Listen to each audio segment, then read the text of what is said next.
excited because I'm actually trying a new software.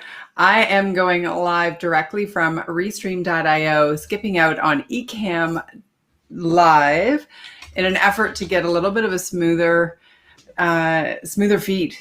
So hopefully this works, and give me a shout out in the comments to let me know you're there, and if my audio or anything is off, by all means. All right, so today is Wildcard Wednesday, which means I don't know the topic, you don't know the topic, but we're about to find out the topic by going through my book. All right, let's see what's going on here. Yes, I am live. Okay, let's do this. You ready? Drum roll, please. And if I'm in such a great mood, you know, one of the things I love to do, sidebar, maybe this is the topic we're going to get, who knows, is I just did a productivity pod with somebody new, a new group that I'm a part of, really excited about it. And if you're not doing that kind of thing, like where you have like half an hour, we are totally focused on this one topic, I'm telling you, you're missing out on bursts of productivity that will skyrocket your output per hour. So fun. Awesome. Okay, I'm going to go from the back. You ready? 1, 2, 3, choose a topic. Make it great. As long as it's not one we've already done. I love it because in the book, I actually put a picture of a squirrel because I was doing a podcast I was doing an article like on productivity and distractions and how important it is to be focused. And then I found myself like, oh, look at the squirrel just sitting there in the, anyway, that's the one I came out. So let's see what this is about. The sweet spot of performance, productivity, and profitability, making friends with stress. So let's talk about the difference between good stress and destructive stress.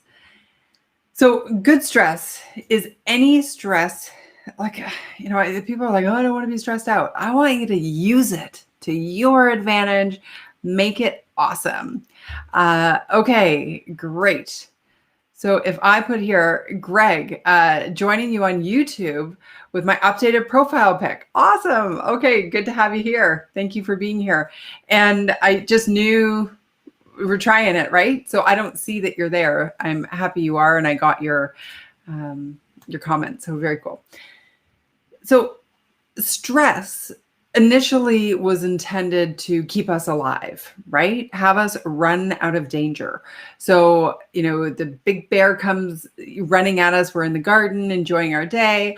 Our cortisol levels and all the other hormones spike, and we go, I gotta go, I gotta get to safety. And then we run to safety. And the idea is that you're supposed to come back down.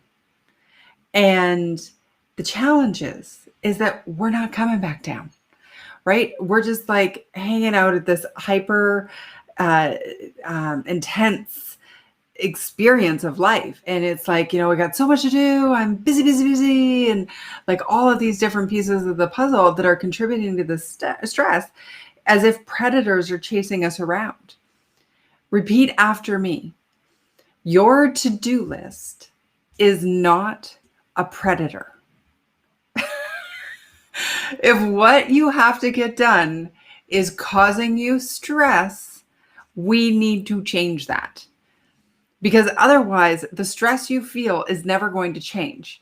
Because so often people are waiting for, you know, this project to be done, and then I'm going to be happy, or not to have so much money, not to have so much work to do, or they're going to hire somebody who's going to take this part of my life away from me, right? And then all of a sudden you think it's going to be like, we're good, right? We're okay. Well, no. It doesn't work that way. You can wait forever. And so part of my whole philosophy, and that I'm trying to get people to be thinking about and challenging you, is that if you feel stress, if you are not happy with your flow every day and how you're showing up, then we can't have the externals. We can't wait for the external circumstances to change.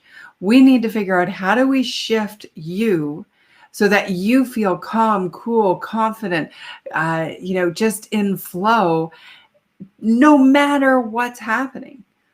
People will ask me, they'll send me notes and say like, how are you so happy when you're on camera? I'm like, because when I'm doing something, I only focus on the thing I'm doing. And I'm happy doing this. Doesn't mean there isn't shit going on behind the scenes that I need to deal with or whatever. Of course there is. That's life. But you know what? I spent so many years so preoccupied with the crappy stuff, the pain, the hospital appointments, the stuff I couldn't control, the guy who broke my heart, just all of the stuff. And it was like, whatever we focus on, we see more of. We know this, right? This isn't new. And so I think I'm getting off track. But here's the thing. That's okay, because this is a riff. This is a riff inspired by a page with a picture of a squirrel from my new book. Take back your weekend, stress less, do more, be happier. So let me go back to the idea around good stress versus destructive, soul-sucking stress. So the danger part, great. We know that. That's the first cue for stress. The second piece is that it will inspire us. When we use good stress to set goals and we work towards something, it can give us that I got purpose, I'm working towards something kind of vibe. And that vibe makes us feel awesome. Then the next piece is it will focus us. Okay, so good stress inspires, focuses, and keeps us alive. The thing is that doesn't happen with longevity. So if we're constantly in a state of chasing a goal, if we're constantly in a state of focus, if we're constantly in a state of feeling like we're under pressure and in danger, then what happens is our stress no longer becomes useful to us. It actually becomes detrimental and it becomes destructive. So the way I look at stress that's destructive is there's so many different pieces of the puzzle, but it's really anything that takes you away from what I call your sweet spot of performance, productivity, and profitability.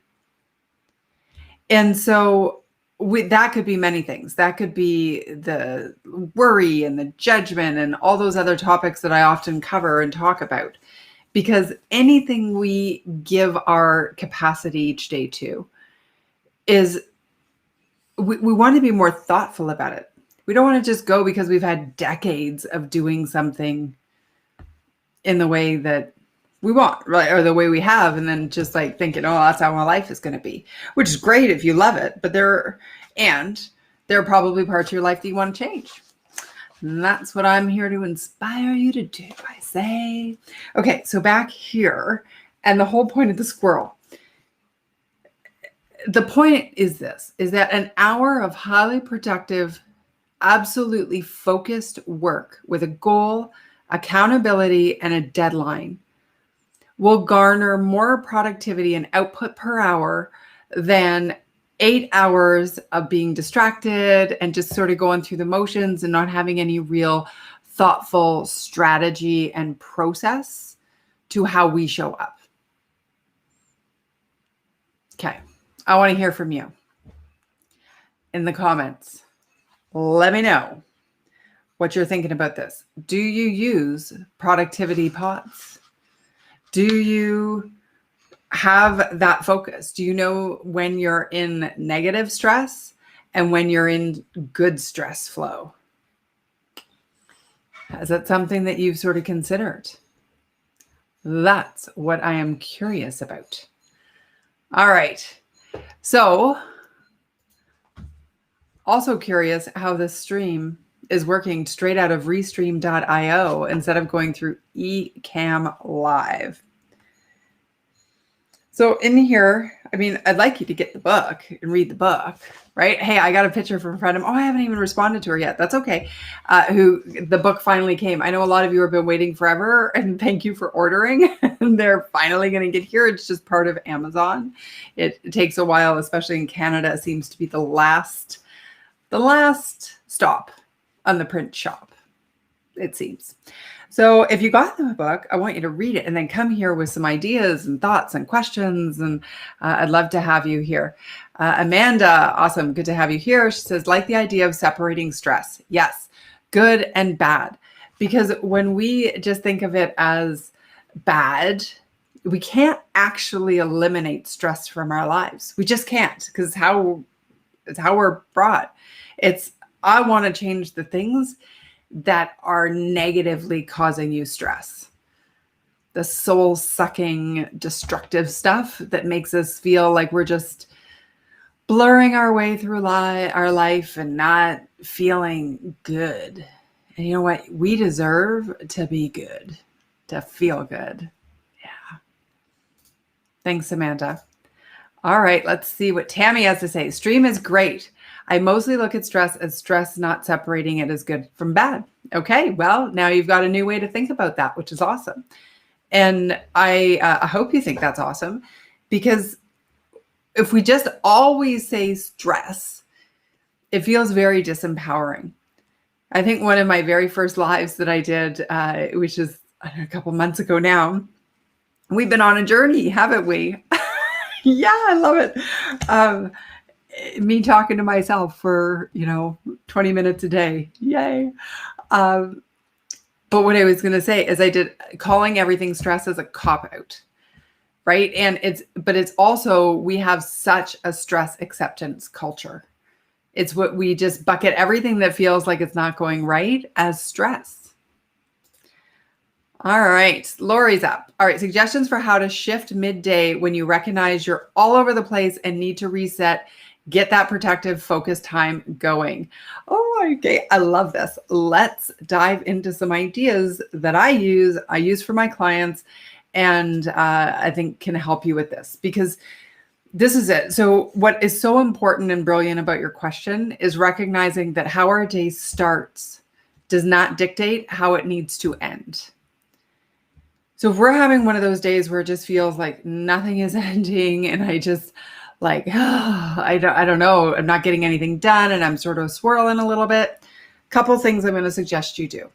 Number one, get up from the desk, step away from the workload. Okay. We got to have some sort of a reset.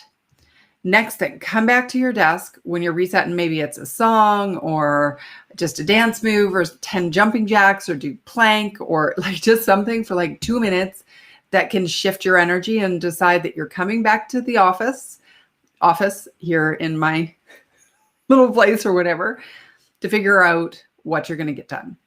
Then I want you to go to your task circle. And Lori, I know you have my book, so when you get to the end of it, you will see how this works. And I know you're not quite there yet, so that's cool. It will make sense. I want you to go to your task circle and go, okay, what area of responsibility do I need to focus on right now? And choose from within that area of responsibility. Now you got to read the book for this to make sense.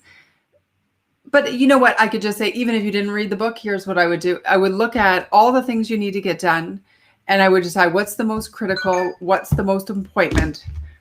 Sorry, what's the most appointment? What's the most important is the question, or the word I'm trying to use. What's the most important thing right now? Then I'm going to suggest you use a phone a friend option. So somebody who you work with, someone who also works from home, aligned business, has some autonomy, so that they can do whatever, and say, hey, listen, what are you doing right now? Do you want to do a focused work block? Let's do 45 minutes. Sometimes spontaneously it works.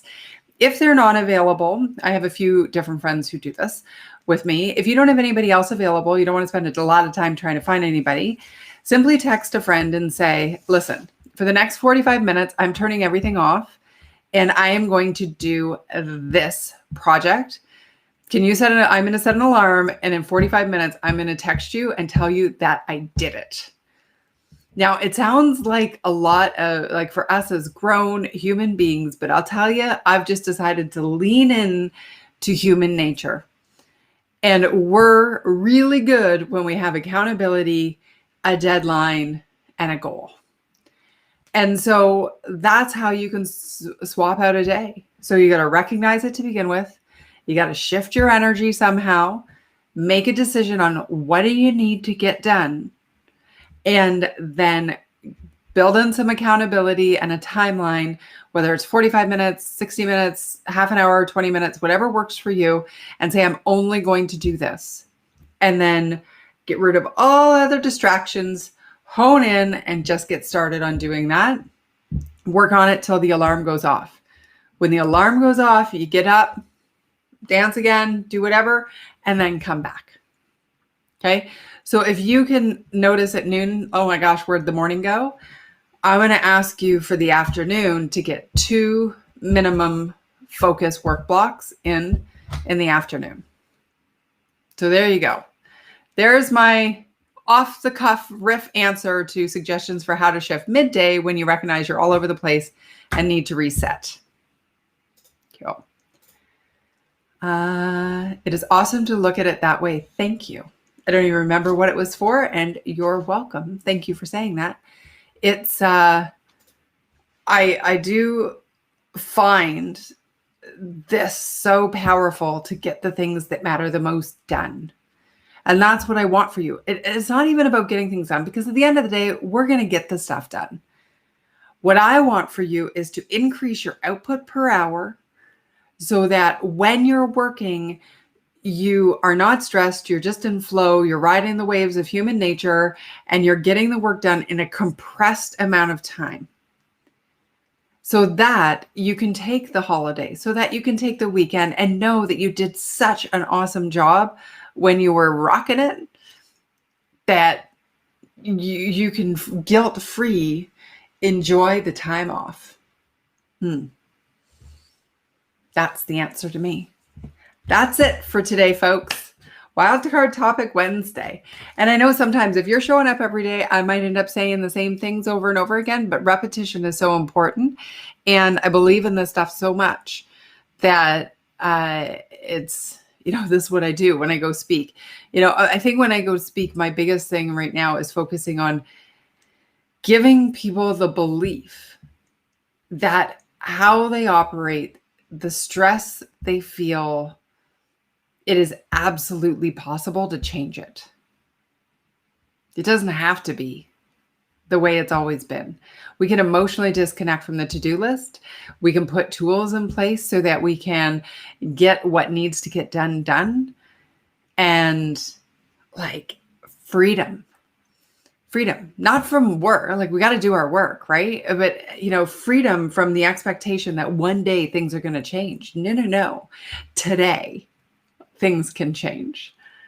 And to me, that just feels like empowering. For the daily lift up, folks, I'm in the mood for some music, a little bit of dancing. If we were here, what are we going to do when we're out at conferences and stuff? I'm going to have to see if I can do Restream remotely, because, the fall is booking up. I'm super excited. Different speaking engagements and yeah. Get to see you in face to face. So, all right. I'm going to call it. There's our day today. Super excited to have all of you. And now I have no idea why LinkedIn is so far behind. Let's see if it's really that far behind. No. Anyway, I was hoping to get rid of that, but it isn't. Tammy, thank you for all you do. Well, thank you for being here and letting me do what I do and for supporting me on doing it. So I'm very grateful for each and every one of you. I hope you have the absolute best rest of today. Thank you. Bye for now. All right, now I got to figure out how to end my stream. Oh, where it says end stream. Bye.